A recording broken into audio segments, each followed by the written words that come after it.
In today's video, I'm going to teach you how to fix the tabs auto mute in Brave. If you've ever hit play on a song or a video in Brave and wondered why there's no sound at all, even though your system volume looks fine, this walkthrough is for you. What's likely happening is that Windows has turned Brave down in the background using something called the volume mixer. This feature lets Windows control volume on an app-by-app basis, and sometimes a browser can end up nearly muted without you realizing it. Here's how to check and fix it quickly. First, open your Windows settings.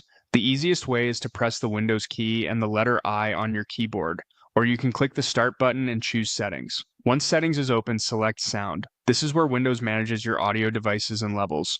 Scroll down until you see Volume Mixer, then click it.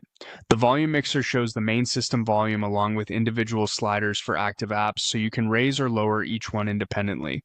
Look through the list for Brave. If you don't see it right away, make sure you have something playing in Brave, like a video or a music track, and keep that tab active for a moment. Apps usually appear in the mixer only when they're currently making sound, so having audio playing helps it show up. Once Brave appears, check its slider.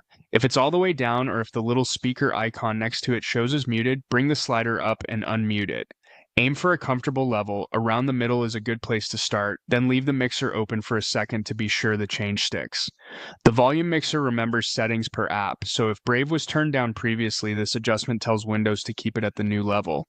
Now switch back to your Brave window and test the sound again by pressing play on the same tab. You should immediately hear audio. If you still don't, glance back at the volume mixer to confirm the slider didn't drift back down and that Brave is still visible and active while playing. Sometimes the fix takes effect only while the audio is in progress. That's all there is to it. By using the Windows volume mixer to raise Brave's individual volume, you've resolved the silent tabs issue without changing anything else.